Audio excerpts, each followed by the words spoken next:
Hi everyone, let's talk about WWE NXT Revenge Week 2, which was another great show in my opinion, but let's talk about it. We had Dion Lennox taking on Miles Bourne to kick off the show, which was a great opener. Let's talk about this, guys. For the NXT North American title, let's talk about this match. So Dion Lennox hosts Miles Bourne up with a spine buster as soon as the bell rings, and Dion Lennox remains in control as Miles Bourne goes into one corner, then the next, and a big clothesline and a drop kick, however, puts Miles Bourne back into the fight, and a twist fest between the two competitors and in a Northern Light suplex from Dion Lennox that puts the champion on notice. Then Dion Lennox wears Miles Bourne down, but Miles Bourne responds with a big impact power slam, and Dion Lennox goes to the outside to separate, but Miles Bourne looks to fly up and over and onto Dark State, and Miles Bourne gets Dion Lennox back in the ring, but Dark State regrounds the champion like hungry Highlands, and the distraction is enough for Dion Lennox to flatten Miles Bourne with a clothesline before lifting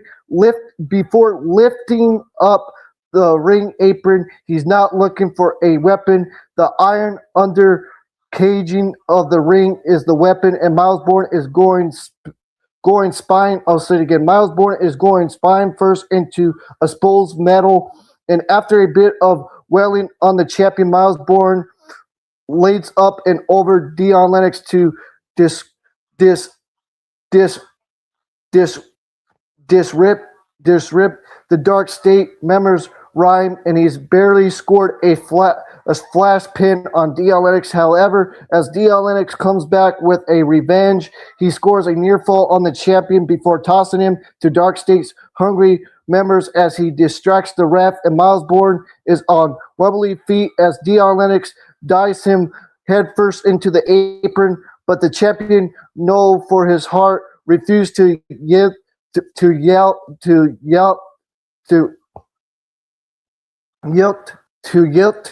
and that calf crusher from Dion Lennox looked nothing short of essentially Miles Bourne, however, managed to break out of it by slamming Dion Lennox's head into the canvas, and however, with a bad back, proceed to put the challenger under pressure with a comeback. A comeback connects, and his success is short-lived, however, as Dion Lennox used Miles Bourne building momentum to punish him to the outside, where Dion Lennox pins him against the steel steps for a big move, and Miles Bourne dodges to set Dion Lennox's foot into the steel steps, and Dion Lennox is only separating press, and if anything, he might have been angrier, and he hosses Miles Bourne up and lands him out back and first against the steel steps, and yet another slugfest between these two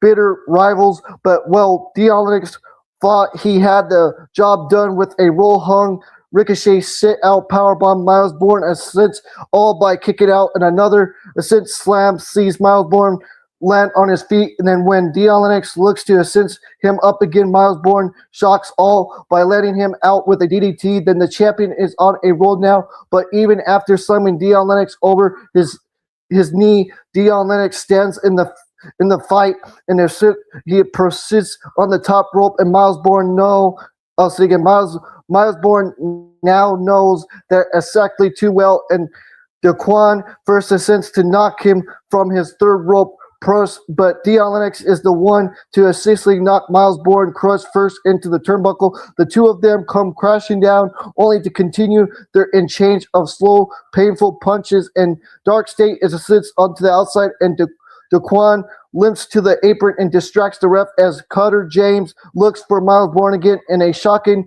turn of events. However, Miles Bourne managed to knock Dion Lennox into Daquan, in the chaos between Dark State is enough for Miles Bourne to connect with Bourne's again for the victory, and that's how Miles Bourne defeated Dion Lennox and retained the North American title.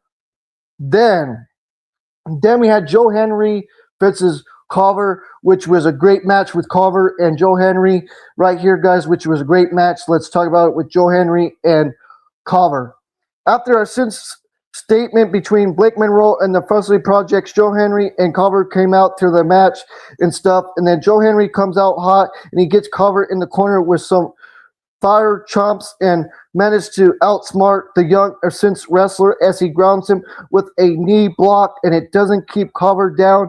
If anything, it makes him angrier, and Carver chokes Joe Henry back into the corner before diving him in between the ropes with his shoulder, and it's Carver's game now as Joe Henry crumbles over and over as he is Irish whipped across the ring, and Joe Henry back could not feel great as Carver hooks him up for the terror rack, and Joe Henry managed to roost out of Carver's grabs and tripped him into the ropes, but Carver becomes even more irate as Joe Henry spills him to the outside. We then cut to a commercial as Carver paced back and forth, and then the fuzzle between these two men has spilled onto the outside despite some solid shots from Joe Henry, and Carver managed to control and tossed Joe Henry into the crowd and barricade in the steel steps like a rat doll.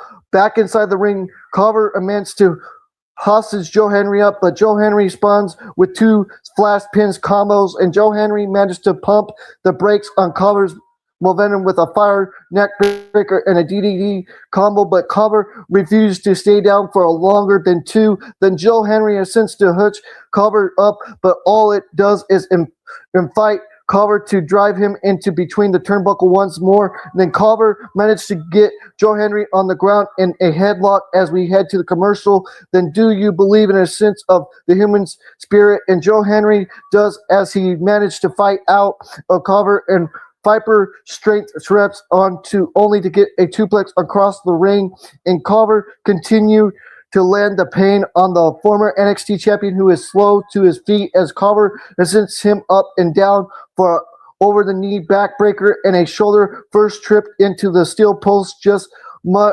Just might be what Joe Henry needs as Carver is shaking off his momentum, and Joe Henry staged an impress comeback in a sense with a fallaway slam and rails the crowd up for his iconic turn, and he clotheslines by Carver, and Carver follows it up with a spine buster and some falling elbows in a sense grossly as Carver continues to pummel Joe Henry again and again and again, and the ref calls off the match and wrestles Carver off of since Joe Henry as the other ref enters the ring as since to separate the two men, and Carver defeated Joe Henry.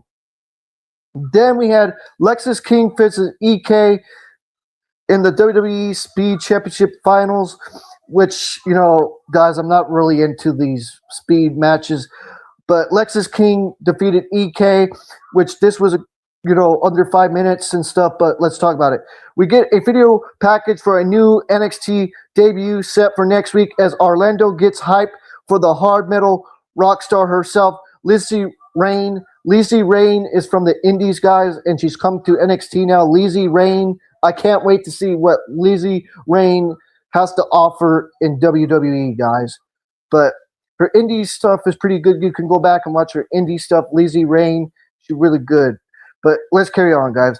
Lexis King makes his entrance next along Birthright, and entrants are done as the bell has rang, and EK wrestles since circles around King, who is struggling to keep up with the high-flying EK. EK lands King.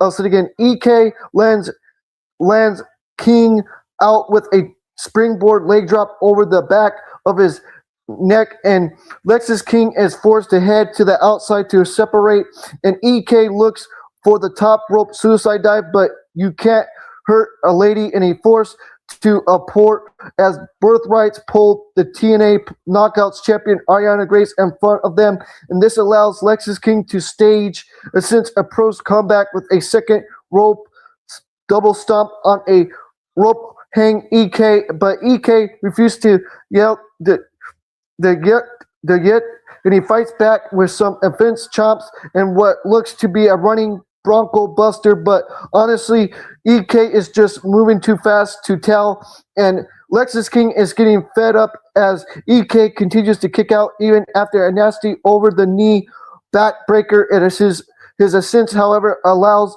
for EK to come back with an Incendiary before he has since flattened Lexis King with a belly-to-back suplex onto both men are on the apron, and it's a long way down as Lexis King learns from a slam back first into the apron, and EK gets to the top rope dive as was looking for as to take out Birthrights, only to be distracted by a slam from Ariana Grace. Then the distraction is enough for Lexis King to hit a super kick combo. I'll say it again. The distraction is enough for Lexis King to hit a super kick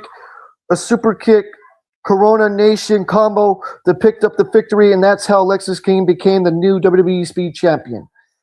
Then we had the cage match with Tatum Paisley and Blake Monroe, which was great, guys. This match was great, I'm telling you.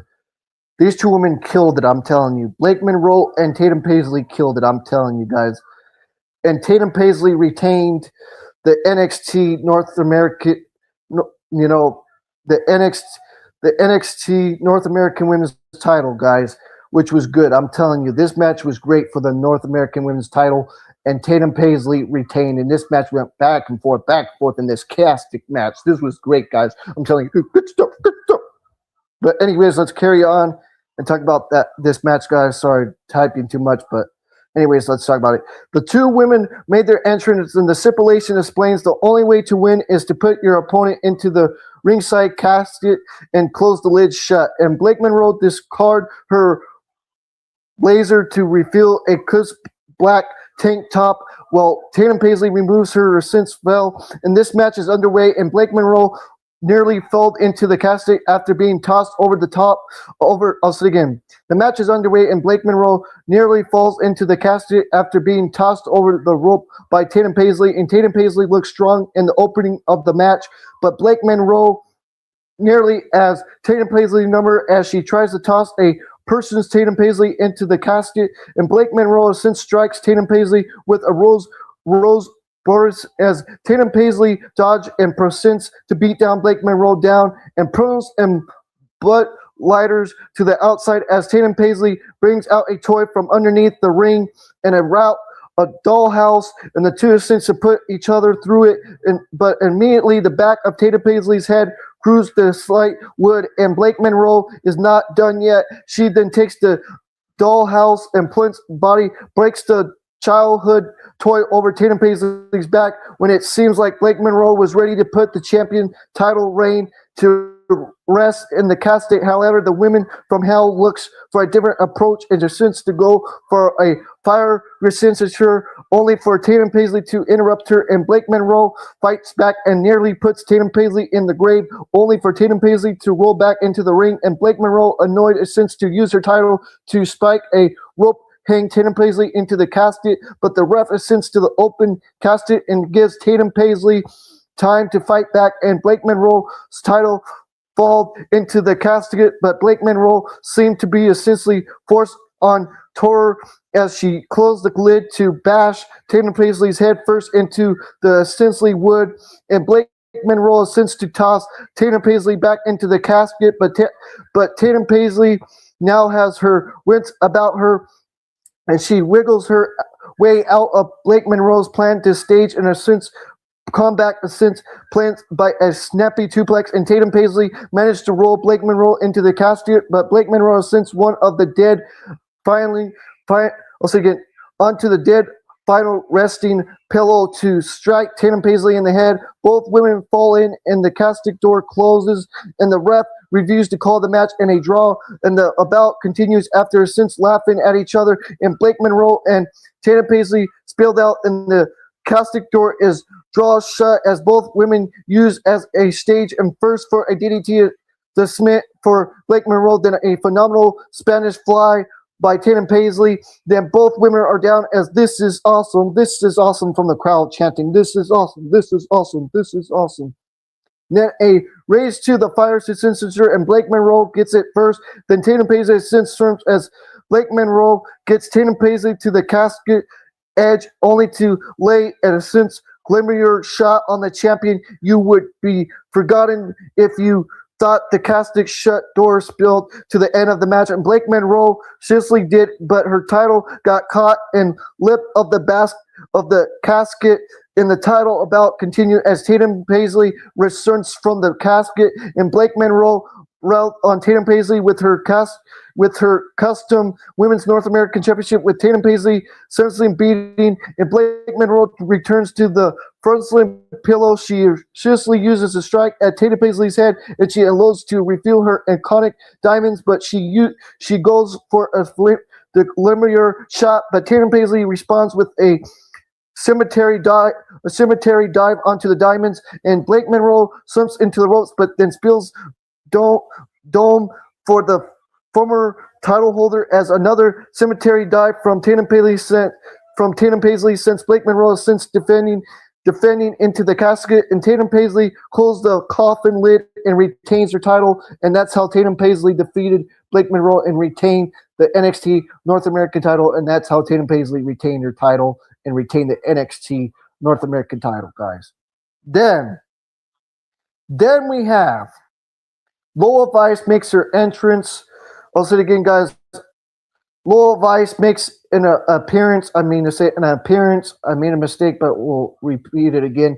Lola Vice makes an appearance and stuff on NXT, guys, and Lola Vice grates the NXT applause, and she resents about her first ever NXT Women's Championship against former title holder Jacy Jayne, and she acknowledged, however, Jacy Jayne for her hard work and how since herself to build up the NXT women's division, and she promised to do the same, but in her own way. And Lola Vice acknowledged the line of hunger and talent women waiting for her title opportunity in the locker room, and she remains designed to hold on to her title. However, defensively it may be, and manage the championship as a sense of a possible WrestleMania main event in the future. And let me make something very clear: you do not just walk into Vice City and step up to the champion. You're stepping into a fight, and Lola Vice promised. And Lola Vice challenged the rest of the women's locker room and promised that whoever steps up will get knocked out and then dance on. And Easy Dame and the Cooling come to interrupt Lola Vice, and Easy Dame acknowledged Lola Vice a possible victory over Jacy Jayne, and amidst her sinister mind game on Lola Vice, and Easy Dame slice Lola Vice in an explosive fighter who swings at everything that moves while highlighting her superior in intelligence and strength and stuff. And so, no, I'm not stepping into your fight, Lola. I'm stepping into your weakness, Easy Dame threatened. And Easy Dame assiduously shook her challenge for the NXT Women's Championship, and Lola Vice laughed at her and to miss Easy Dame carefully and planning as a sense. And Easy Dame recuffed her and remind her that the Cooling is always 2 steps ahead. And Easy Dame steps back to allow Nico Fence to tag Lola Vice Triple H Championship off her wrist. And while Lola Vice is distracted, Easy Dame let her out with a big boot, and she straps Lola Vice off her NXT Women's Championship and holds it up and over her head as she dived her boot into Lola Vice to end the statement. And we are treated to an NXT Curl interview with Kendall Gray ahead of the main event. Then we had the main event, guys.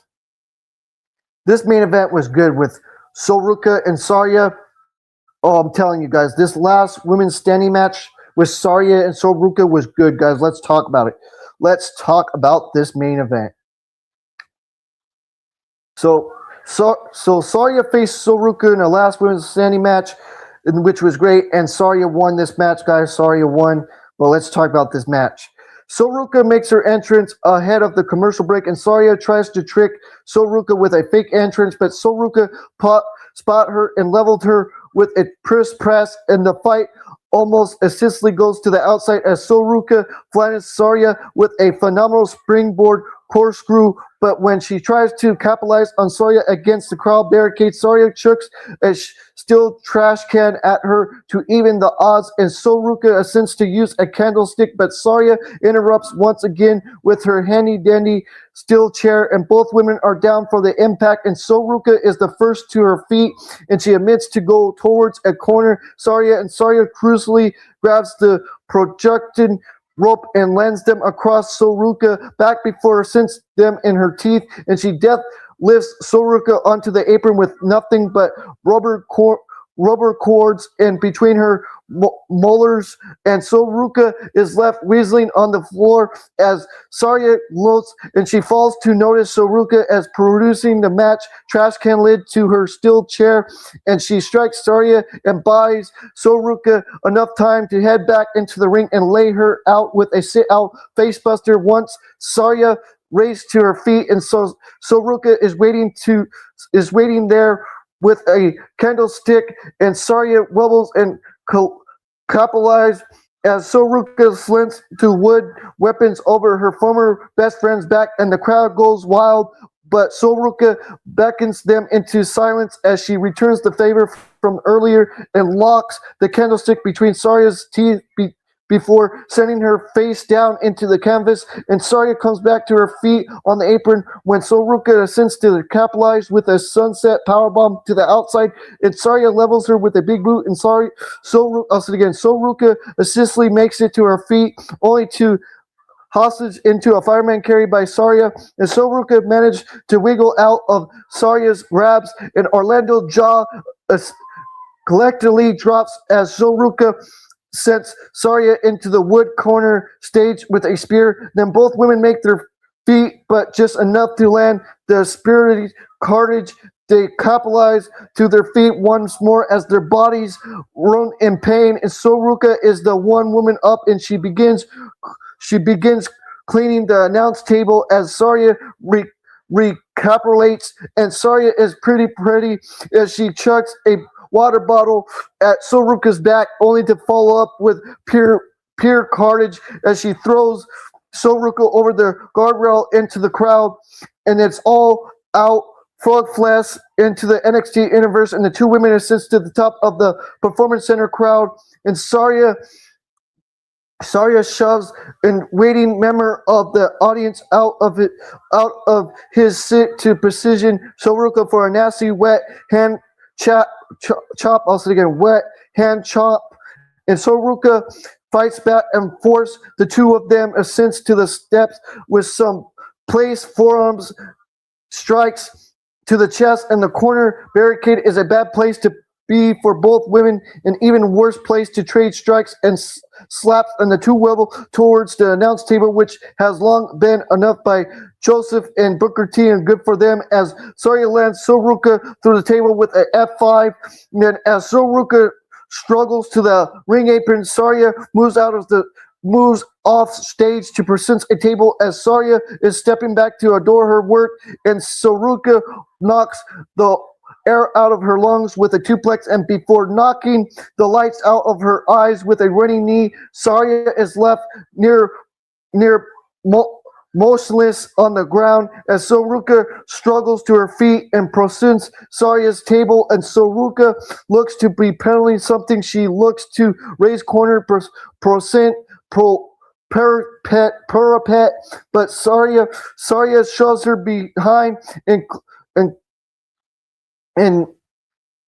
collects another table from the crowd, and she keeps her eyes on Soruka as she goes to form a double table setup in front of the raised platform as she ascends the details, and Soruka strikes her with a broken part of the announce table, and Soruka ascends as clear as she lands Sarya out on the table, and Soruka heads into the NXT crowd once more as she ascends to the highest spot in the Performance Center, and the percent chain snap underneath her weight, and however she looks down at her target, and she realizes Sarya is gone, and looks at Boogeyman. Sarya managed to spear Soruka off the parapet, and since Soruka lands out of the way, and before Sarya can fall off the edge, Soruka catches her with a soul snatcher, and both women are down for a moment, but raised only to brutally and dangerously slints with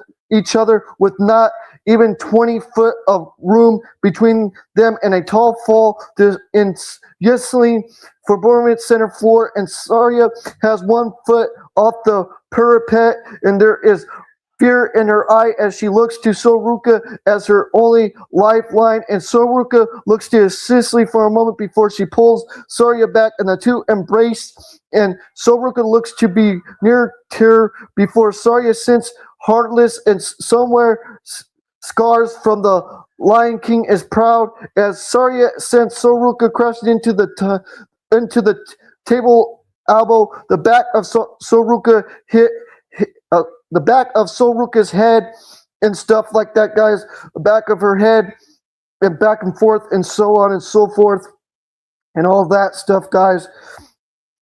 And all that. So that's what happened right there. Back and forth, back and forth, back and forth. Really good stuff. Boom, boom, boom, boom, bang, bang, bang, bang. You know, really good action and stuff, guys, right there. And then Soria has one foot of the parquet to her fear of her eye that Soruka has her only left line, and Soruka looks to convince for a moment before she pulls Soria back to the impress, and Ruka looks to be terror before Soria sends harder somewhere scars from the Lion King is proud as Soria sends Soruka crashing into the table elbow. The back of Soria's head hits their since Slim Jim table, and Soria slurs on or since as the ref counts to 10, and the performance center since silence as Soria music out of the evening since set, and she gets the count of 10, and she didn't get up to the count of 10, Soruka, and that's how Soria won in the last women's standing, and that was a great match, I'm telling you. Great stuff, guys. And I gave this week 2 a 10 out of 10. It was a 10 out of 10 show for me. It was an excellent show, in my opinion. Week 2, I'm not kidding. I loved it. It was excellent. You can put your comments down below, guys, and stuff. But yeah, I gave this show a 10 out of 10. It was an excellent show, in my opinion. But that's all I have to say, guys. And I gave this NXT Revenge Week 2 a 10 out of 10. And that's all I have to say, guys. Don't forget to like the video, subscribe to the channel, hit those notification bells as always, guys. And this is CJD 2006. I'll say it again. This is CJD 2006. Don't forget to like the video, subscribe to the channel, hit those notification bells as always. And this is CJD 2006, and we're out.